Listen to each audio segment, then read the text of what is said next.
Hello student, আজকে আমরা class 12 এর কারেন্ট ইলেকট্রিসিটি পর্যায়ের যে ইলেকট্রিক্যাল মেজারমেন্ট নিয়ে আমরা আলোচনা করছিলাম,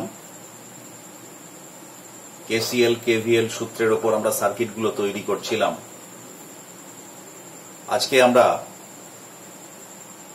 রেজিস্ট্যান্স মেজারমেন্ট নিয়ে কথা বলবো। রেজিস্ট্যান্স মেজারমেন্টের বিভিন্ন পদ্ধতি আছে,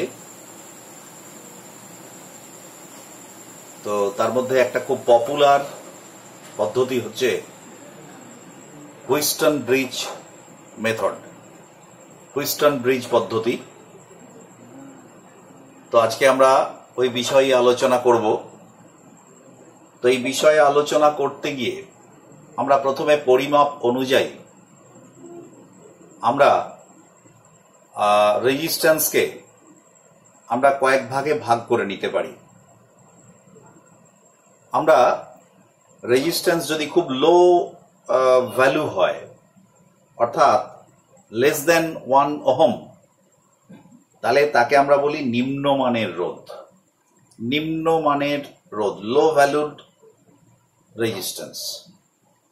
যদি রোধের মান 1 থেকে 1000-এর মধ্যে, মানে 1K, 1000 ওহমের মধ্যে হয়, তাহলে সেই রোধকে আমরা বলি মধ্যম মানের রোধ বা সাধারণ মানের রোধ।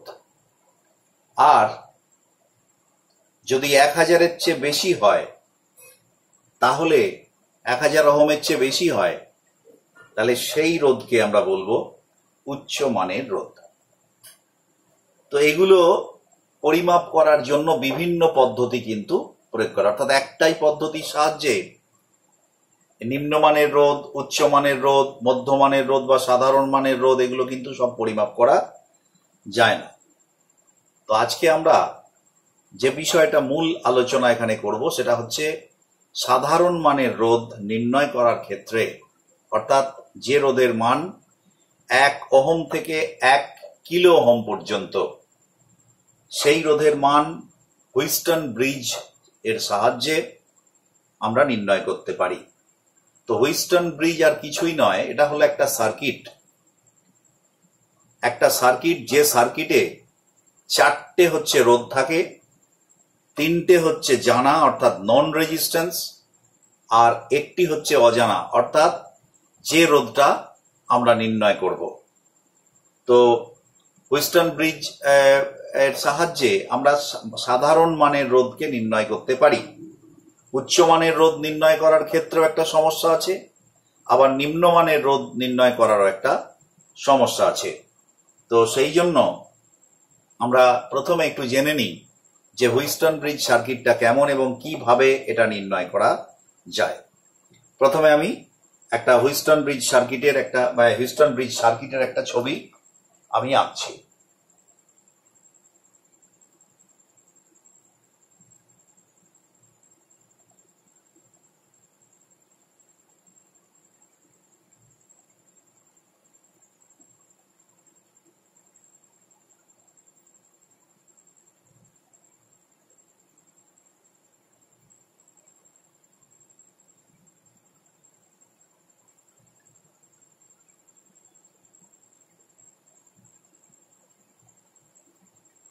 এই যে এখানে 4টে রেজিস্ট্যান্স আছে।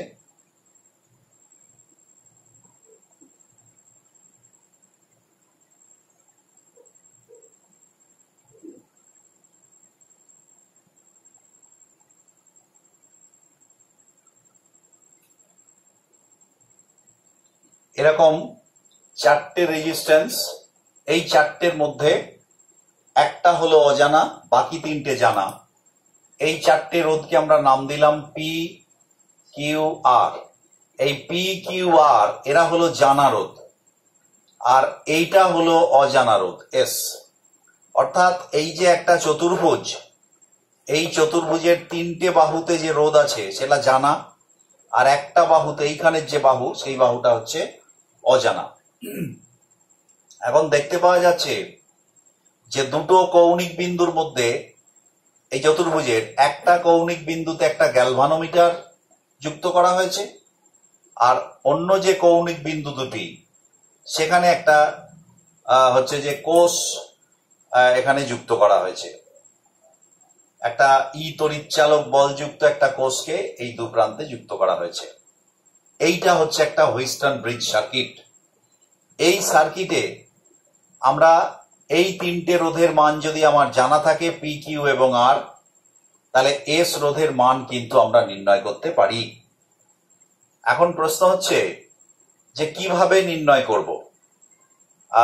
প্রথমত বলি যে এখানে যে পদ্ধতি সে আগের বারের মতোই, এখানে যে পদ্ধতি প্রয়োগ করা হবে সেটাই একই পদ্ধতি, অর্থাৎ নাল পয়েন্ট মেথড।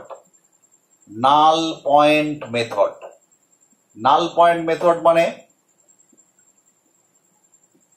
নিষ্পন্দ বিন্দু পদ্ধতি। নিষ্পন্দ বিন্দু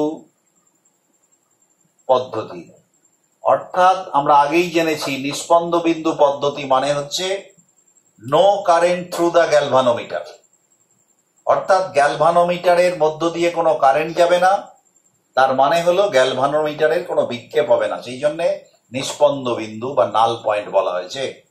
অর্থাৎ গ্যালভানোমিটারের কাঁটার কোনো বিক্ষেপ হবে না। তো এই যখন এই যে তড়িৎ কোষ, এই তড়িৎ কোষ থেকে এই তড়িৎ প্রবাহ এদিকে যাওয়ার পর এখানে বিভাজিত হয়ে আবার এখান থেকে এদিকেও আসবে ইত্যাদি ইত্যাদি। তো এখানে আমরা এমন ভাবে পি, কিউ, আর এর মানগুলোকে অ্যাডজাস্ট করব এস কে মাপার জন্য, যাতে করে এই বিন্দু আর এই বিন্দুর বিভব পার্থক্যটা এক হয়, তার মানে no current through the galvanometer হবে।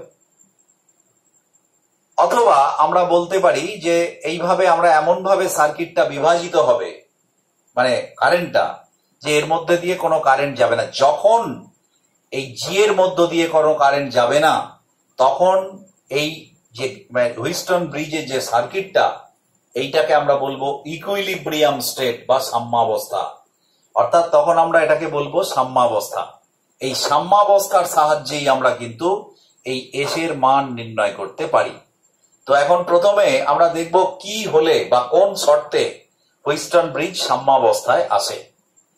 এখন সাম্যাবস্থার আমরা যদি সরাসরি বলি, এখানে সাম্যাবস্থার শর্তটা আমরা বলেই দিতে পারি যে সাম্যাবস্থার কন্ডিশন ফর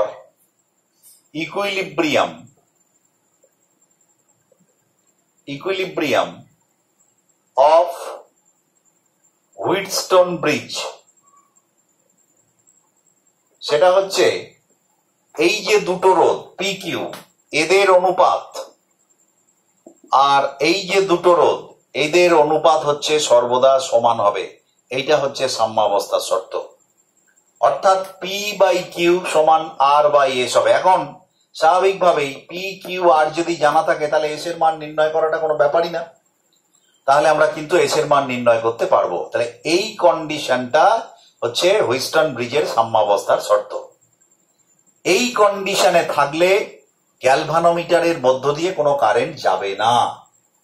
তো আমরা যেটা এখন করব সেটা হচ্ছে যে এই কন্ডিশনটা আমরা নির্ণয় করব। এই যে পি বাই কিউ সমান আর বাই এস, এই কন্ডিশনটা আমরা নির্ণয় করব। তো নির্ণয় করব দুভাবে, একটা হচ্ছে ওহম সূত্রের সাহায্যে, আরেকটা হচ্ছে কি বলে কার্সফের মানে কেভিএল সূত্রের সাহায্যে। তো আমরা প্রথমে ওহম সূত্রের সাহায্যে আমরা এটাকে নির্ণয় করি। ঠিক আছে, আমি দেখাচ্ছি। By Ohm's law,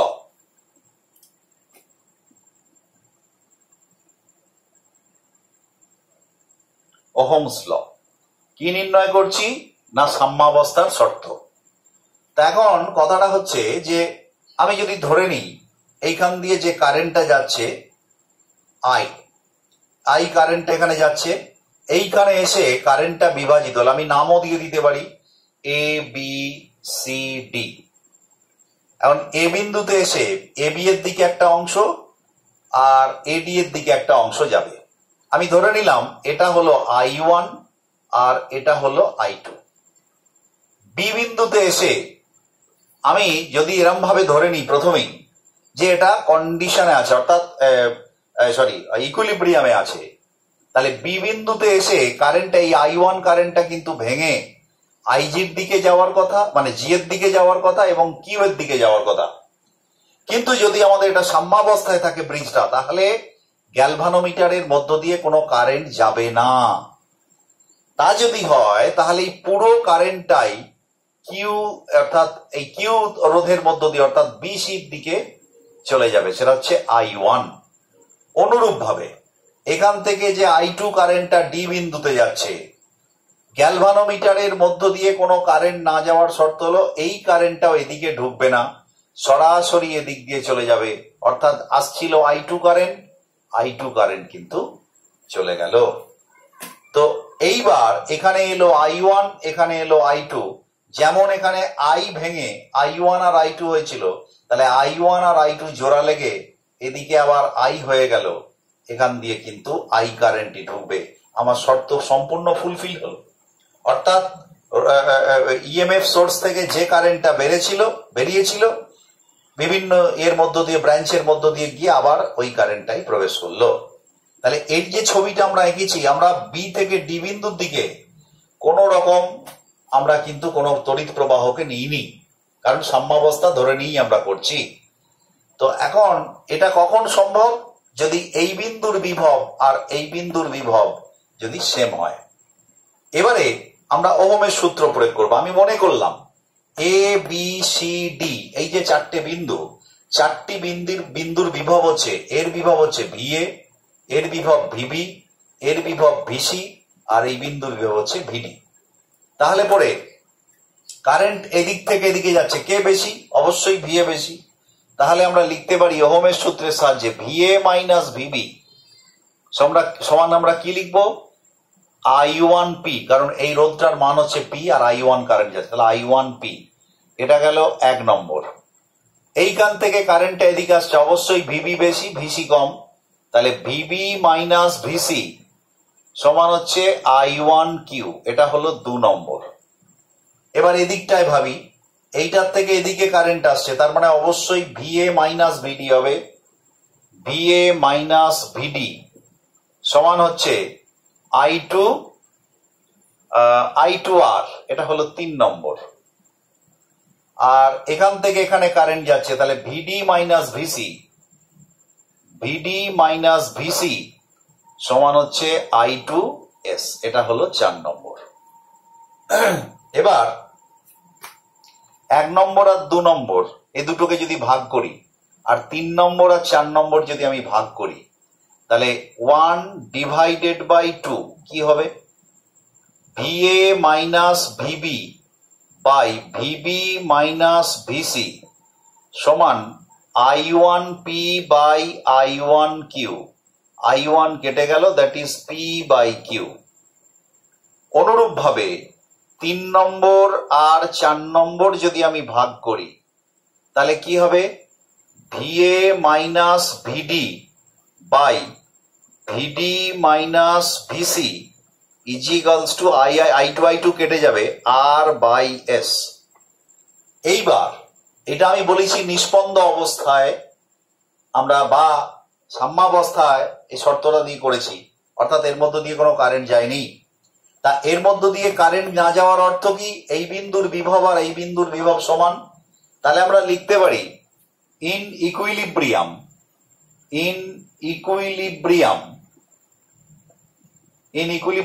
V B সমান ভিডি, ভিবি সমান ভিডি। তাহলে পরে এই শর্তটা আমরা যদি এই ইকুয়েশনটায় বসিয়ে দিই, তাহলে এখানে বসিয়ে দিলে আমরা কি পাবো? তাহলে ভিএ মাইনাস ভিডি আছে, আমি এখানটা লিখতে পারি ভিএ মাইনাস ভিবি, আর এখানে আছে ভিডি মাইনাস ভিসি, এখানে লিখতে পারি ভিবি মাইনাস ভিসি সমান আর বাই এস। এবার লক্ষ্য করো এই যে বাঁ দিকটা, আর এখানেও দেখো VA minus VB by VC, VB minus VC, এটা একই আছে, তাহলে অবশ্যই ডান দিকটাও সমান হবে। তাহলে ডান দিকে আছে পি বাই কিউ, এটা আছে আর বাই এস, তাহলে আমরা লিখতে পারি পি বাই কিউ সমান আর বাই এস। তাহলে এই শর্তটা আমার কিন্তু বেরিয়ে এলো। অর্থাৎ একটা হুইস্টন ব্রিজ সে যখন সাম্যাবস্থায় থাকছে তখন সাম্যাবস্থার যে শর্ত আমরা পাচ্ছি পি আর কিউ এর অনুপাত আর আর এস এর অনুপাত হচ্ছে সমান হবে। তার মানে হলো এটা যে এখানে পি কিউ কি এত আরবিট্রারি, তাহলে এখানে মনে রাখার জন্য তোমরা এরকম ভাবে ভাবতে পারো যে পি কিউ হচ্ছে সেই দুটো রেজিস্ট্যান্স, যে দুটো রেজিস্ট্যান্সের যে সংযোগস্থল, আর আর এস হলো সেই দুটো রেজিস্ট্যান্স যে দুটো সংযোগস্থলের মধ্যে গ্যালভানোমিটার যুক্ত করা হয়েছে। এইটা হচ্ছে আমাদের মনে রাখতে হবে।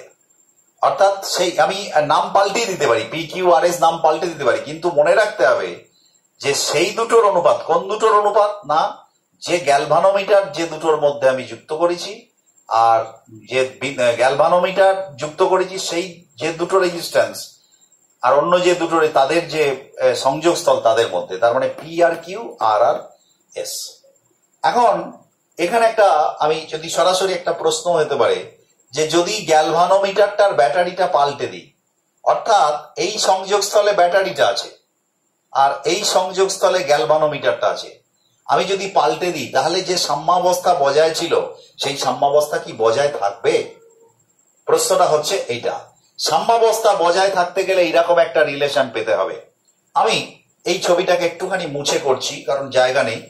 আমি জাস্ট এইটা গ্যালভানোমিটার দিয়ে দিলাম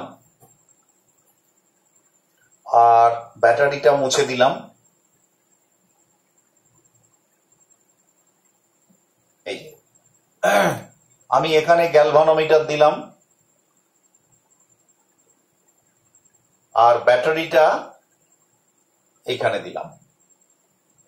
আমি এই কারেন্টের ইয়েগুলো বিভাজনগুলো অবশ্যই এরকম হবে না, অন্যরকম হবে। তো যাই হোক, আমি সেটা বিভাজনে যাচ্ছি না, আমি শুধু দেখবো যে এখানে সাম্যাবস্থা বিঘ্নিত হয় কিনা।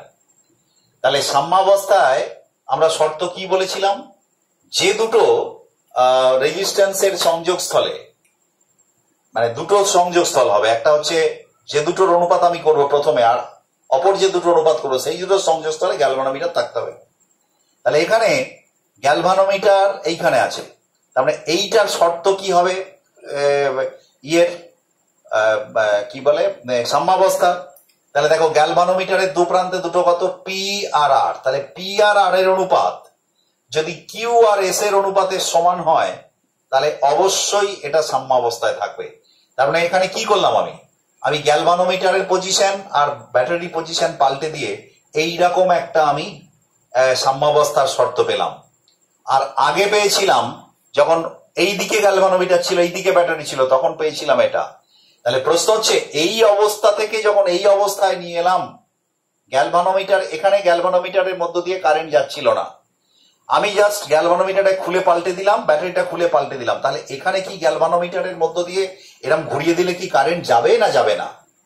আমার প্রশ্নটা ছিল কারেন্ট যদি না যায় তাহলে সাম্যাবস্থার শর্ত মেনে চলছে, অর্থাৎ পরিবর্তন হচ্ছে না। অবশ্যই পরিবর্তন হচ্ছে না। দেখা খুব সহজ ভাবে এটা আমরা বলতে পারি। প্রথম যে শর্ত পেয়েছিলাম পি বাই কিউ সমান R by S, with the help of mathematics আমি যদি কিউ আর আরটাকে যদি পজিশন পাল্টে দিই, পি বাই আর সমান কিউ বাই এস, তাহলে এইখান থেকে এই পজিশন পেয়ে গেলাম। দেখো এখানে শর্তটা কি বেরিয়েছে, পি বাই আর সমান হচ্ছে কিউ বাই এস। সো যদি আমরা একটা হুইস্টন ব্রিজের হচ্ছে যে গ্যালভানোমিটার এবং তড়িৎ প্রবাহ এই তড়িৎ উৎসের যদি আমরা ইয়েটা পাল্টে দিই পজিশনটা, তাহলেও কিন্তু এর কোনো পরিবর্তন হবে না, অর্থাৎ সাম্যাবস্থার কোনো পরিবর্তন হবে না। এইবারে আমরা যে জায়গাটা এখন আমি বলবো সেটা হচ্ছে যে এটা কি আমি আবার প্রমাণ করব, এটা পরীক্ষায় পরে বলে আমি বলছি, কারণ প্রমাণ অলরেডি আমরা করে ফেলেছি ওহমের সূত্রের সাহায্যে। একইভাবে আমরা কেভিএল সূত্র প্রয়োগ করেও কিন্তু এটা প্রমাণ করতে পারি। তো আমি সেই প্রমাণটা এখন কেভিএল সূত্র প্রয়োগ করে করছি। আমি পুরোটা মুছে দিচ্ছি।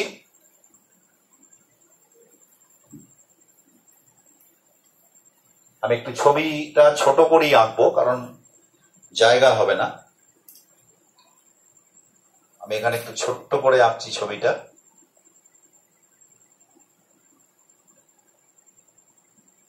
এটা হচ্ছে এইটা resistance resistance P Q R S, এটা গ্যালভানোমিটার। আচ্ছা, কারেন্ট এরম ভাবে যাচ্ছে, আই কারেন্ট গিয়ে এদিকে আমি ধরে নিলাম I1, এদিকে ধরে নিলাম I2। ঠিক আছে, এবারে আমি নাম দিয়ে দিই এ বি সি ডি। এখন বি বিন্দুতে I1 কারেন্ট গিয়ে আমি ধরলাম গ্যালভানোমিটারের দিকে কারেন্ট ঢুকলো আইজি, তাহলে এদিকে কত যাবে? I1 কারেন্ট যাচ্ছিল, আইজি এদিকে ঢুকে গেল, এদিকে আইজি ঢুকে গেল, তাহলে এদিকে কত যাবে? এদিকে যাবে, কিউটা একটু সরিয়ে লিখছি, I2 minus IG, I2 minus IG এদিকে যাবে। এবার এইদিকে যাচ্ছে I2, এই বিন্দুতে এই যে আইজি কারেন্টটা এখানে চলে আসবে, তাহলে এটার মধ্য দিয়ে কত যাবে? না, এটার মধ্য দিয়ে এদিক থেকে আসছে I2, এদিক থেকে আসছে আইজি, তার মানে I2 প্লাস, সরি এটা I1 মাইনাস আইজি, আর এটা হচ্ছে I2 প্লাস আইজি। এইবারে যদি এইখানে চলে আসে, তাহলে এদিক থেকে কত আসছে? এদিক থেকে আসছে I1 মাইনাস আইজি, আর এদিক থেকে যাচ্ছে প্লাস I2 প্লাস আইজি, তাহলে আইজি আইজি কেটে গেল, তাহলে কত হলো? I1 প্লাস I2 যুক্ত হয়ে এদিকে চলে আসবে I1 প্লাস I2, মানে কত? এটা তো আই কারেন্টটাই তো ভেঙে I1 প্লাস I2 হয়েছিল, তাহলে এদিকে আই কারেন্ট চলে আসছে। তার মানে একদম ঠিকঠাক, মানে আমি বিভাজনটা করেছি। এইবারে কেভিএল সূত্র আমি প্রয়োগ করব, দেখো। তাহলে কেভিএল সূত্র প্রথমে এই লুপটার উপর নেব, এ বি ডি এ। আমি যেখান থেকে লুপ লেখার নিয়ম হচ্ছে এ বি ডি নয়, পুরোটা আবার কভার করতে হবে, এ বি ডি এ। তাহলে লুপ, আচ্ছা, বাই অ্যাপ্লাইং কেভিএল, এবার loop A B D A. এই লুপেতে কি হবে? আমরা কারশফের সূত্র জানি, এ থেকে আমরা যদি এখান থেকে হাঁটতে শুরু করি, তাহলে কারেন্টের দিকে যাচ্ছি, তাহলে মাইনাস হবে, তাহলে মাইনাস পি ইন্টু I1 এখানে গেল। এখান থেকে এদিকে আসছি, তাহলে কারেন্টের দিকে যাচ্ছি, তাহলে কি হবে? জি ইন্টু, এর গ্যালভানোমিটার রোধ জি, তাহলে মাইনাস হবে কারেন্টের দিকে যেহেতু যাচ্ছি, জি ইন্টু আইজি। তারপরে এখান থেকে আবার এখানে ফেরত যাচ্ছি, তারপরে এখানে কারেন্টের বিপরীতে যাচ্ছি, তার মানে plus R into IT equals to 0, কারণ এখানে কোনো তড়িতের উৎস নেই, তার মানে 0 হবে। এইবারে লুপ বিডিসিবি,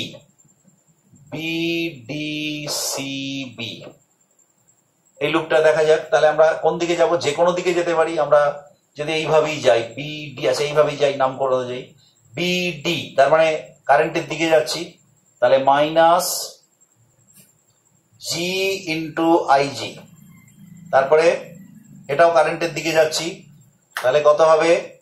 প্লাস, এই সরি কারেন্টের দিকে যাচ্ছি না, minus S into I2 plus IG, আর এখান থেকে এখানে যাচ্ছি মানে কারেন্টের বিপরীত দিকে যাচ্ছি, তার মানে plus Q into I1 minus IG equals to 0, কারণ এই লুপেতেও কোনো তড়িতের উৎস নেই, মানে কোনো সোর্স নেই বা সেল নেই।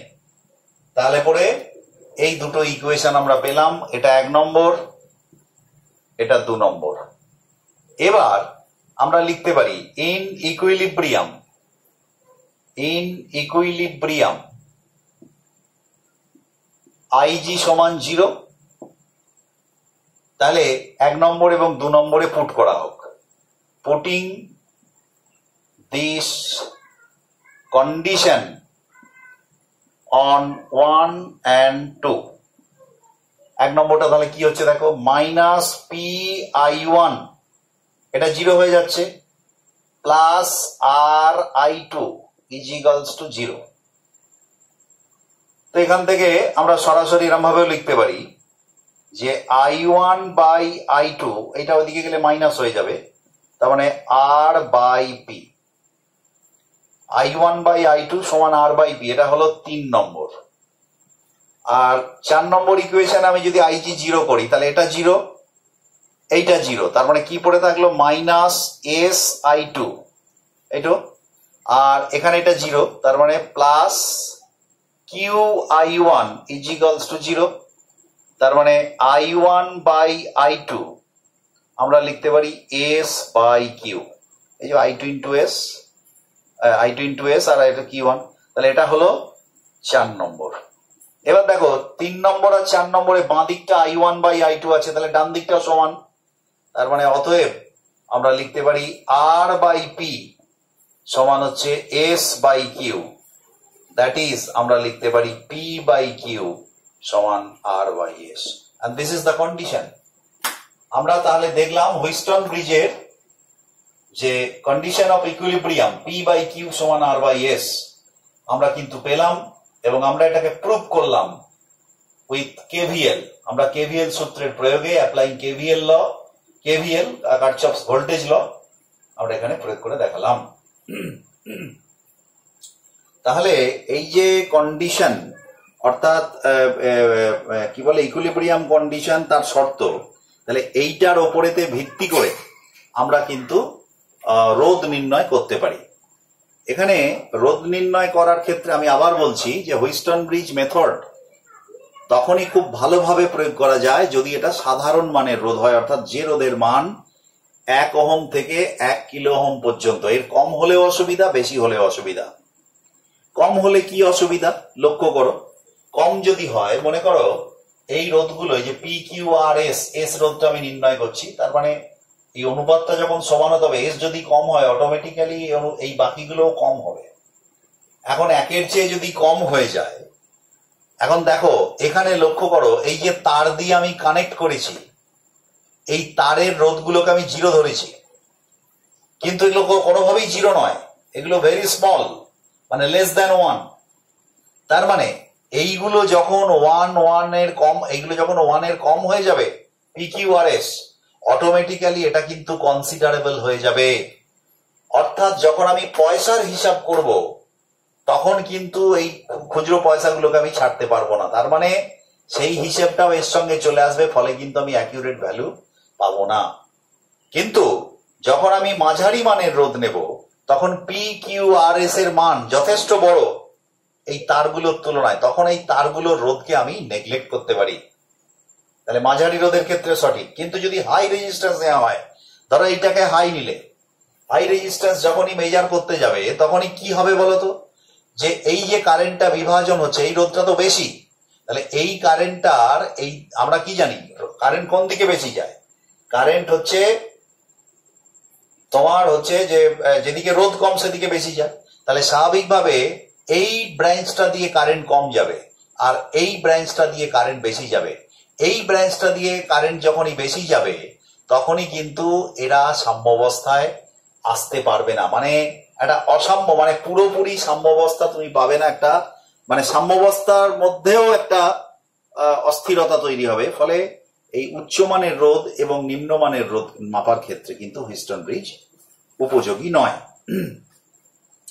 এইবার আমরা যে বিষয়টা এখানে আলোচনা করব, যে যদি এরকম ধরনের, যদিও এটা আমাদের সিলেবাস বহির্ভূত খানিকটা, যে যদি আমরা এখানে ধরে নিয়ে করছি যে আমরা কেভিএল সূত্র যখন প্রয়োগ করলাম, আমরা ধরে নিয়ে করলাম যে কোনো কারেন্ট হচ্ছে যে এর মধ্য দিয়ে যাচ্ছে না, গ্যালভানোমিটারের মধ্য দিয়ে যাচ্ছে না, কারণ আমরা সাম্যাবস্থার কন্ডিশনটাকে ধরে নিয়ে কাজ করছি। কিন্তু যদি মনে করো সাম্যাবস্থা প্রতিষ্ঠা হচ্ছে, মানে আমি যখন কাজটা শুরু করলাম হয়তো সাম্যাবস্থা তখনও প্রতিষ্ঠা হয়নি, মানে পিকিউ গুলো অ্যাডজাস্ট করছি, তো সেক্ষেত্রে বা আর এর মানটাকে অ্যাডজাস্ট করছি, সাধারণত পিকিউটা ওর রেশিওটাকে ঠিক রাখা হয়, আর এর মানটাকে অ্যাডজাস্ট করে এস এর সঙ্গে তুলনা করা হয়। যাই হোক, সেক্ষেত্রে আমি যদি ধরে নিই যে অপ্রতিমিত অবস্থায় অর্থাৎ সাম্যাবস্থা তৈরি হয়নি, তখন গ্যালভানোমিটারের মধ্য দিয়ে কত কারেন্ট যেতে পারে সেটা কিসের উপর নির্ভর করে তার একটা এক্সপ্রেশন আমরা কিন্তু নির্ণয় করতে পারি। যদিও আমি বলে রাখি যে এটা পুরোপুরি সিলেবাসে না, এটা জাস্ট যাদের ইন্টারেস্ট আছে তাদের ভালো লাগবে। তো আমি সেইটা আমি দেখাচ্ছি যে আনব্যালেন্সড কন্ডিশন, আমি মুছে দিলাম,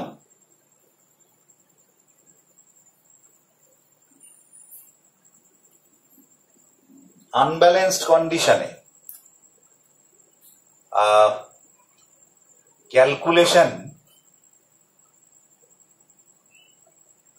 অফ আইজি, আমি জায়গা কম বলে আইজি লিখলাম। Calculation of IG in a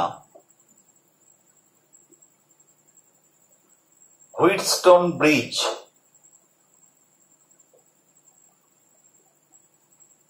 in unbalanced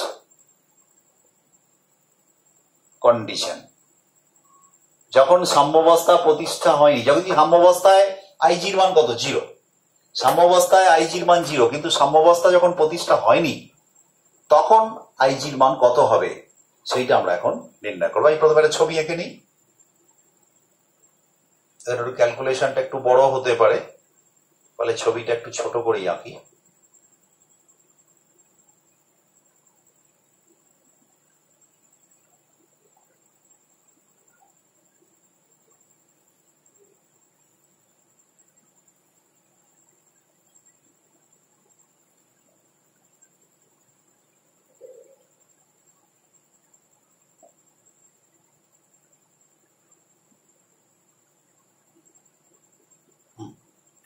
আমরা নাম দিয়ে দিতে পারি A B C D.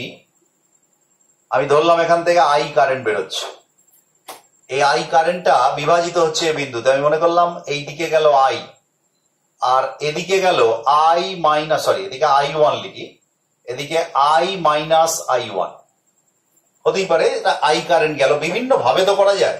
I কারেন্টটা এ বিন্দুতে গিয়ে এবির দিকে গেল আই ওয়ান, আর এডির দিকে গেল আই মাইনাস আই ওয়ান।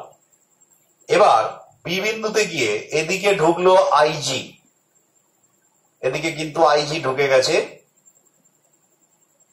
এইদিকে তাহলে কত যাবে? আসছিল আই ওয়ান, ঢুকে গেল আইজি, তাহলে এদিকে হলো I one minus IG, I one minus IG এদিকে এলো। আর এই আইজিটা এখান দিয়ে বেরোচ্ছে, এদিকে আসছে কত? I minus I one. তাহলে এইটার মধ্য দিয়ে কত যাবে? এইটার মধ্য দিয়ে ওটাই আসছে আই মাইনাস আই ওয়ান। তাহলে এখানে এসে যুক্ত হলো এর দুটো, তাহলে এখানে কত হবে? I minus I one plus IG. এখান থেকে এদিকে এলো আই মাইনাস আই ওয়ান, আর এটা এলো আইজি, তাহলে I minus I one plus IG এইখানে এলো। এবং তুমি দেখো এইটা আর এইটা যোগ করে দেখো, আবার হচ্ছে পুরো আই হয়ে যাচ্ছে, অর্থাৎ আই এদিকে আবার ঢুকে যাচ্ছে। তাহলে এটা যদি আই যেটা বেরিয়েছিল আই ঢুকছে, তার মানে আমায় বুঝতে হবে যে আমার ক্যালকুলেশন মানে ব্রাঞ্চিং, মানে কারেন্ট ব্রাঞ্চিংটা ঠিকঠাক। এইবার আমি প্রথমে এ বি ডি এ লুপটাকে ধরলাম, loop A B D A. এখানে আমরা যদি কেভিএল সূত্র প্রয়োগ করি, কেভিএল, এখানে কি হবে? মাইনাস, এই যে কারেন্টের দিকে যাচ্ছে এখান থেকে আমি যদি স্টার্ট করি, তাহলে মাইনাস, এটা তো P, P Q R S, তাহলে পি, তাহলে হচ্ছে মাইনাস পি আই ওয়ান। এবার এখান থেকে এখানে এলো কারেন্টের দিকে, তাহলে মাইনাস জি আই জি, আর এখান থেকে এদিকে গেল কারেন্টের বিপরীত দিকে, তার মানে plus R into I minus I one, that is equal to 0। ঠিক আছে, এবার এইখান থেকে আমি একটা কাজ করি, আই ওয়ানটা বার করে নিই। তাহলে এখানে হচ্ছে minus P I one minus G I G plus R I minus R I one is equals to 0। তাহলে আই ওয়ান এই একটা আছে আর এই একটা আছে, আমি এটাকে বাঁদিকে রাখলাম। তাহলে মাইনাস কমন নিলে P plus R into I one, আর ওটাকে ওদিকে যদি পাঠাই, এটাকে যদি আমরা এদিকে পাঠাই, তাহলে কি হবে? এটা প্লাস হয়ে যাবে, তার মানে কত হবে? G I G minus R I, তাই তো? G I G minus R I. আচ্ছা, একটা কাজ করি, মাইনাসটা তুলে দিই। তাহলে এখানে মাইনাস কমন নিয়ে, তাহলে মাইনাস যদি কমন নেই, তাহলে এখানে হবে আর মাইনাস, ও সরি সরি, এখানে হবে আর মাইনাস কমন নিলে এটা ওদিকে গেল, তার মাইনাস হলো, তার মানে মাইনাস কমন নিলে আর আই, আর এটা ওদিকে গিয়ে প্লাস হয়েছিল, তার মানে মাইনাস জি আই জি। তাই তো ঠিক হলো নাকি? এটা যদি ডান দিকে যায় তাহলে প্লাস ছিল মাইনাস হয়ে গেল, আর এটা প্লাস হবে, তার মানে এটা প্লাসই আছে গুণ করলে। তাহলে এই মাইনাস দুটোকে আমি কেটে দিলাম। তাহলে আই ওয়ান সমান হলো R I minus G I G by P plus R. এইবারে আমরা এই লুপটাকে ধরবো, loop B C D B. আবার এখানে কেভিএল সূত্র প্রয়োগ করি, কারেন্টের দিকে যাচ্ছি, তার মানে Q into I one minus IG. এই যে এখানে কারেন্টের বিপরীত দিকে যাচ্ছি, এটাই কারেন্ট যাচ্ছে, তার মানে কি হবে plus S into I minus I one plus IG. আবার এখান থেকে এদিকে যাচ্ছি, তার মানে কারেন্টের বিপরীত দিকেই যাচ্ছি, তার মানে plus G into IG is equals to 0। এদিক থেকে আমি আই ওয়ান গুলোকে রেখে দিচ্ছি, তাহলে আই ওয়ান গুলোকে আমি একবারে সরাসরি করছি। তাহলে এখানে হলো কিউ আই ওয়ান, এটা ওদিকে রাখবো, এটা ওদিকে যাবে, আর এখানে হচ্ছে প্লাস এস আই ওয়ান, এই যে এস সরি প্লাস না, এটা মাইনাস নাকি, minus Q I one minus S I one এদিকে থাকলো, আর ওদিকে কে কে যাচ্ছে, ওদিকে এ যাচ্ছে, তার মানে Q I G minus S I minus S I G, এই যে এস আই জি আর মাইনাস জি আই জি, এটার দিকে গেল। তার মানে এটাকে আমরা আইজি গুলোকে কমন নিয়েও করতে পারি এটা, তার মানে একবারে আমি লিখছি আই ওয়ান সমান, আমার যেটা দাঁড়ালো সেটা হচ্ছে যদি আমি আইজিটা কমন নিই তাহলে Q minus S minus G, Q minus S minus জি, এটা রইল আর মাইনাস এস আই বাই এটা এখানে হলো কিউ মাইনাস এস, এই যে এটা হলো আই ওয়ান। তাহলে এই এটাও আই ওয়ান, এটাও আই ওয়ান, এদেরকে আমরা ইকুয়েট করতে পারি। এই দুটোকে ইকুয়েট করে আমরা হচ্ছে আইজির ভ্যালুটা বার করব।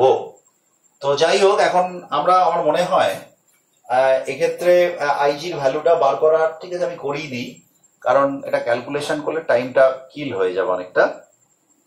তো তাহলে আমরা এখানে লিখতে পারি R I minus G I G divided by P plus R is equals to, এদিকে আমি লিখছি IG into Q minus S minus G minus S I by Q minus S. এখন আমি যদি গুণ করে দিই, আইজি গুলোকে বার করবো, তো আমি যদি গুণ করে দিই তার মানে এখানে হলো R into Q minus S into I, এই যে R into Q minus S into I, R হলো minus minus G into Q minus S into IG. আচ্ছা, এবার এটা গুণ করব, তাহলে এই ইজ ইকুয়ালস টু, এখানটায় লিখছি ইজ ইকুয়ালস টু, এটা গুণ করলে কি হবে, এটা গুণ করলে হবে আমরা লিখতে পারি পি, সরি এইখানটাতে লিখি P plus R into Q minus S minus G minus S into P plus R into I. ঠিক আছে, তাহলে আইজি গুলোকে আমি, এটা একটা বাদ গেল, এটা আইজি হবে, একটা আইজি। তাহলে এই একটা আইজি, এই একটা আইজি আমি বাঁ দিকে রাখি, বাকিটাকে ডান দিকে করে দিই। তাহলে এই আইজিটাকে আমি রাখলাম, তাহলে minus G into Q minus S IG আর এটা ওদিকে আছে, এদিকে যদি আসে minus P plus R into Q minus S minus G into IG, মানে এটা ডান দিকে আছে তো ওদিকে গেল, জায়গাটা কম তো। আচ্ছা, এবার এবার ডান দিকে আছে এটা is equals to minus S into P plus R, আর এদিক থেকে গেল এইটা minus R into Q minus S into I. এইবারে যদি আমি আইজিটাকে যদি কমন নিয়ে নিই বাঁ দিক থেকে, তাহলে এখানে কি পড়ে থাকে, আমি এটা যদি গুণই করে দিই তাহলে জি কিউ, সরি মাইনাস, আমি মাইনাস কমন নিইনি, minus G Q plus GS, এটা গুণ করলাম। আর এখানে কি হবে, এখানে হবে জায়গা তো খুব ছোট। আচ্ছা যাই হোক, আমি একটু বলি, বিষয়টা হচ্ছে যে আমরা যদি এটাকে ক্যালকুলেশন করি, আমরা এরকম একটা ভ্যালু আমরা এখানে পেতে পারি। তো সেই ভ্যালুটা আমি একটুখানি এখানে লিখে দিচ্ছি যে এইরকম একটা ভ্যালু আমরা পেতে পারি। ভ্যালুটা হচ্ছে এরকম, আমি এটা মুছে দিচ্ছি, ক্যালকুলেশনটা তোমরা একটু করবে কারণ বোর্ডের জায়গা খুব কম। তো ভ্যালুটা এরকম একটা ভ্যালু আসবে, IG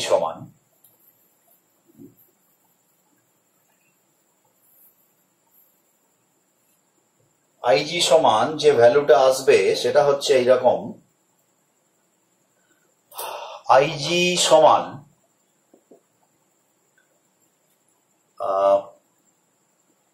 R Q minus PS divided by G into P plus Q plus R plus S,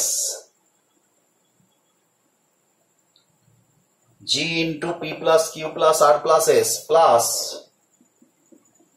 P plus R into Q plus S, এরকম একটা ভ্যালু আসবে।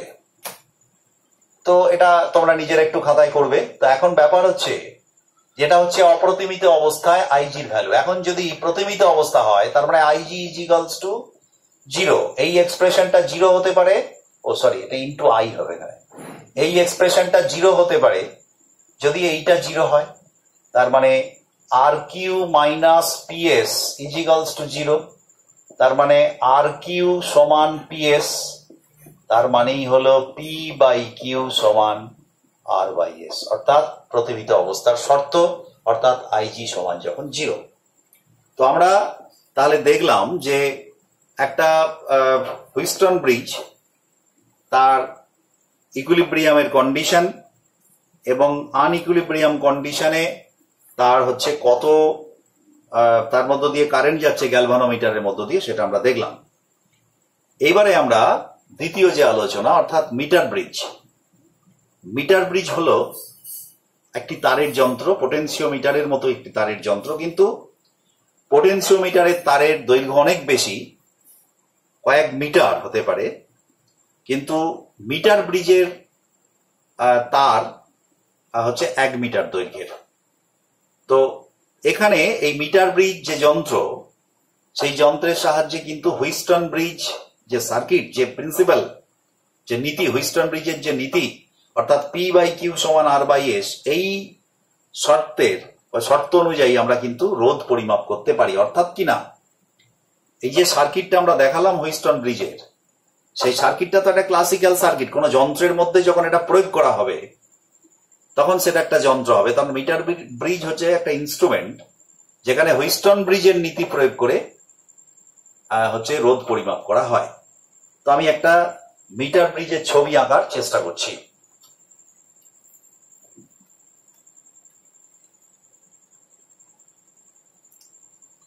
মিটার ব্রিজ,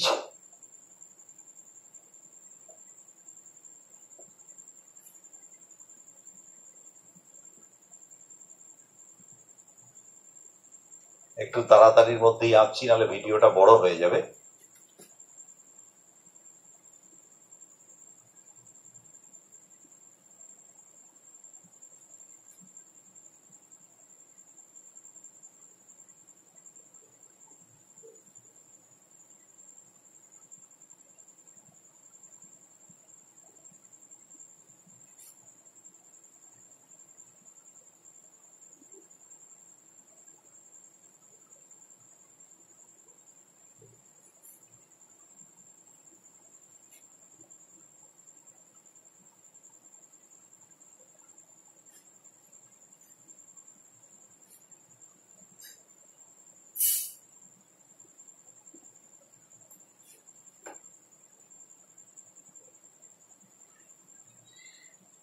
এগিয়ে যাচ্ছে, এত লম্বা লাইন তো।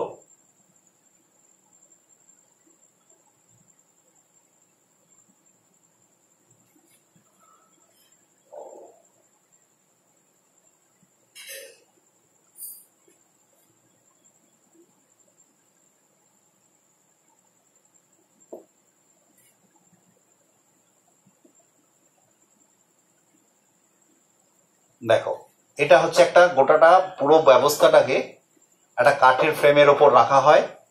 এইটা হচ্ছে অ্যাকচুয়ালি সেই 1 মিটার তার। এটা হচ্ছে 1 মিটার তার, এদিকে একটু ঝাল দিয়ে এদিকে একটু ঝাল দিয়ে লাগানো হয়। তো এইগুলো হচ্ছে কপার স্ট্রিপ, মোটা কপারের পাত, এই একটা পাত, এই একটা পাত। তো এখন এখানে হুইস্টন ব্রিজের পুরো সার্কিটের যে প্রয়োগ সেটা এখানে দেখানো হয়। এইখানে একটা জানা রোধ থাকে, আমি এই ফাঁকে একটা জানা রোধ দিলাম, সেটা হচ্ছে আর এই ফাঁকে একটা অজানা রোধ থাকে, সেটা হচ্ছে এস। এখন আর এস, তার মানে হুইস্টন ব্রিজে তো 4টে রোধ থাকে, পি কিউ আর এস।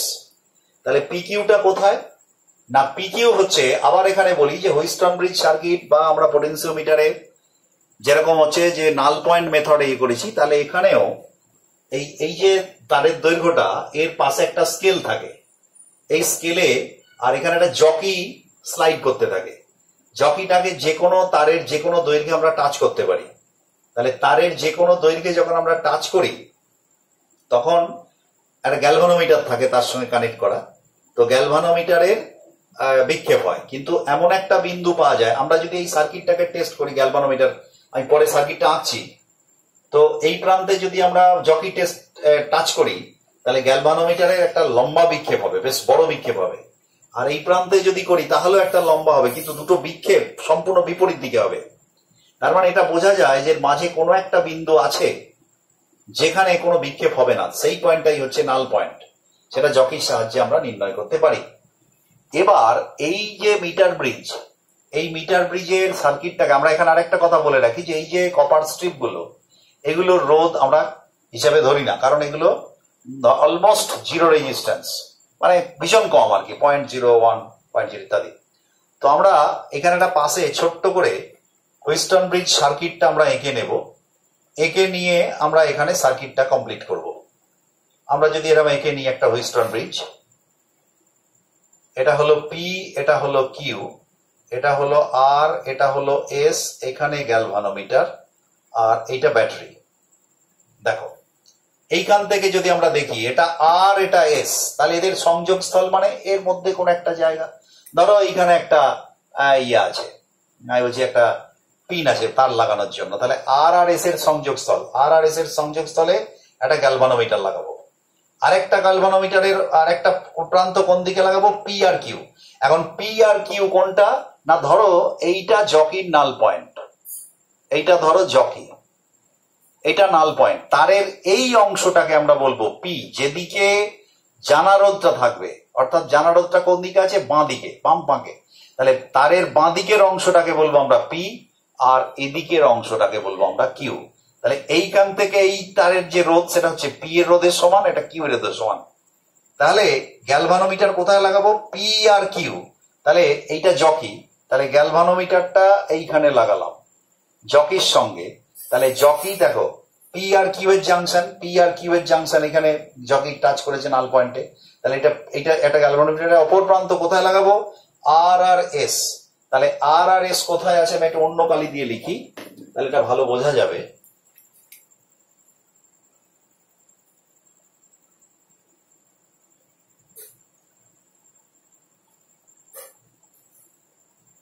এই আর এখান থেকে এইটা আসছে, তাহলে এইখান দিয়ে এটা, তার মানে এটা কোথায়, এটা হচ্ছে আর আর এস এর সংযোগস্থল। তাহলে এইটাকে এর মধ্য দিয়ে তার এনে এটাকে জাস্ট এটার সঙ্গে টাচ করা হলো, এই যে এই, তাহলে এইখানে জকি লাগানো হলো। জকির একটা প্রান্ত আর আর এস এর মাঝখানে, আরেকটা প্রান্ত হচ্ছে পি আর কিউ এর মাঝখানে। জাস্ট ছবিটা দেখো, আর আর এস এর মাঝখানে একটা গ্যালভানোমিটার, আর পি আর কিউ এর মাঝখানে গ্যালভানোমিটার। এবার সেলটা কোথায় লাগাবো, পি আর আর। পি আর আর মানে কোথায়, এই দেখো এটা পি আর এটা আর, তার মানে এর মধ্যে কোনো একটা বিন্দুতে আমি যদি ধরে নিই এইখানে, তাহলে এইখান থেকে এটাকে আনবো, এটার সঙ্গে টাচ হবে না, তাহলে এই চিহ্নটা দেব, এই চলে এলো। আর একটা হচ্ছে কিউ আর এস, এটা এস এটা কিউ, তাহলে এটা এখান দিয়ে আসবে। এইবার এইটার সঙ্গে একটা আমি এই যে লাগালাম এই এটা ই, ব্যাস আমার মিটার ব্রিজ সার্কিট কমপ্লিট, একদম জাস্ট একটা হুইস্টন ব্রিজের সার্কিট। এইবারে আমি এই গ্যালভানোমিটারের নো ডিফ্লেকশন যেখানে আসবে সেই দৈর্ঘ্যটা নেব। তো এখন ধরো আমি যদি ধরি যে এই দৈর্ঘ্যটা হচ্ছে এল সেন্টিমিটার, এখানে নাল পয়েন্ট পাওয়া গেছে, তাহলে এদিকটা কত, 100 মাইনাস এল সেন্টিমিটার, কারণ এটা 1 মিটার লম্বা। তাহলে এর প্রতি একক দৈর্ঘ্যের যদি রোধ হয়, প্রতি একক দৈর্ঘ্যের রোধ যদি রো হয়, তাহলে এর রোধ কত, তাহলে পি সমান কত, পি সমান এল রো, আর কিউ সমান কত 100 মাইনাস এল রো। এইবারে আমার এই রোধটা জানা, এই রোধটা অজানা, আমি বার করব। তাহলে আমার শর্ত আছে পি বাই কিউ সমান আর বাই এস। তাহলে এখানে কি হবে, পি মানে কত, L by L rho by 100 minus L rho is equals to R by S. তাহলে রো রো কেটে গেল, অতএব এস ইজিক্যালস টু আমরা কত লিখবো, R into 100 minus L by L. তাহলে এখান থেকে দেখো আটটা জানা, এলটা আমি নির্ণয় করছি, তাহলে এস এর মান কিন্তু আমি একটা মিটার ব্রিজের সাহায্যে আমি কিন্তু নির্ণয় করতে পারছি। তাহলে একটা মিটার ব্রিজের সাহায্যে আমরা এইভাবে নির্ণয় করব। মিটার ব্রিজ হলো আর কিছুই নয়, এটা হচ্ছে একটা হুইস্টন ব্রিজের একটা মানে বাস্তব রূপ। তো এখানে একটা প্রবলেম আছে, প্রবলেমটা হচ্ছে এই যে আমি ধরো সেলটাকে এরকম ভাবে সরাসরি যুক্ত করে দিলাম, এখানে কি হয় জানো তো, এখানে একটা কমিউটেটর সার্কিট থাকে। কমিউটেটর সার্কিটে কি হয়, এটার 4টে পয়েন্ট থাকে, মানে দুভাবে যুক্ত করা যায়। একবার সেলটা দেখো, এখানে কি করেছি, সেলের পজিটিভ প্রান্তটা এই দিকে নিয়ে এসছি আর নেগেটিভ প্রান্তটা এই দিকে নিয়ে এসছি। এখানে দুটো কথা মনে রাখতে হবে, এই যে আমি বললাম একটু আগে, যেখানে ঝাল দেয়া হয়, এখানে ঝাল দেয়া হয়। ঝাল মানে এখানে ধরো এই যে তারটা, এই তারটা সাধারণত ম্যাঙ্গানিন বা জার্মান সিলভারের নেওয়া হয়। আর এইখানে যে তারটা, এটা তামার তার, অটোমেটিক্যালি দুটো তারের মানে দুটো ভিন্ন ধাতুর তারের মধ্য দিয়ে যদি কারেন্ট প্রবাহিত হয়, তাহলে সেখানে একটা ঘটনা ঘটে, নাম হচ্ছে পেল্টিয়ার এফেক্ট। আমাদের সিলেবাস এখন নেই, আগে ছিল। পেল্টিয়ার এফেক্ট মানে কি হয় না, এখানটা এই প্রান্তটা গরম হয়ে যায়, একটা প্রান্ত গরম হয়, একটা প্রান্ত ঠান্ডা হয়। তার মানে যেখানে ঠান্ডা হবে তার রোধ কমে যাবে, আর যেখানে গরম হবে তার রোধ বেড়ে যাবে।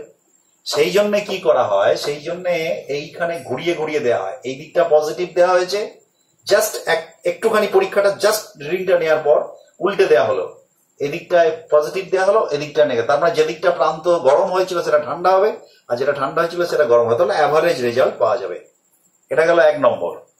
2 নম্বর হচ্ছে যে এই পরীক্ষা যখন আমরা করব তখন কিন্তু এটা কানেক্ট করে রাখলে হবে না। একটু আগেই বুঝতে পারলাম, যেটাকে কন্টিনিউয়াস কানেক্ট করে দিয়ে 5 মিনিট ধরে রিডিং নিচ্ছ, তাহলে কিন্তু হবে না। তার কারণ যখনই এর মধ্য দিয়ে কারেন্ট যাবে, তোমরা ক্লাস 10-এ পড়েছো যে এটা তারটা গরম হয়ে যাবে। তারটা গরম হয়ে গেলেই কিন্তু তার প্রতি একক দৈর্ঘ্যের রোধ কিন্তু পরিবর্তন হয়ে যায়, ফলে গোটা রিডিংটা গোলমাল হয়ে যেতে পারে।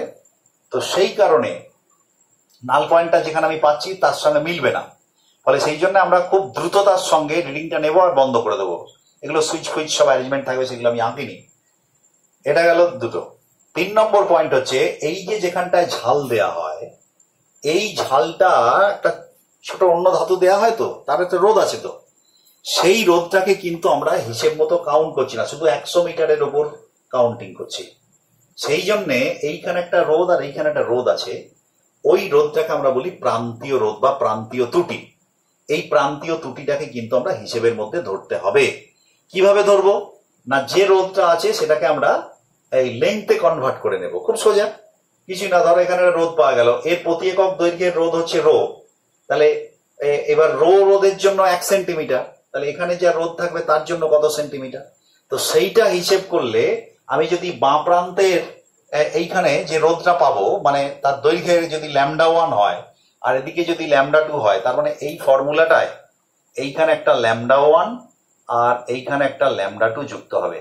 এটাকে বলা হয়, যখনই আমি এই দুটো রোধকে ধরে নেব, একে বলা হয় প্রান্তীয় ত্রুটি প্রতিকার বা এন্ড এরার কারেকশন আমরা এখানে করে নেব। তো এইভাবে আমরা একটা হুইস্টন ব্রিজের প্রয়োগ মিটার ব্রিজে দেখাতে পারি।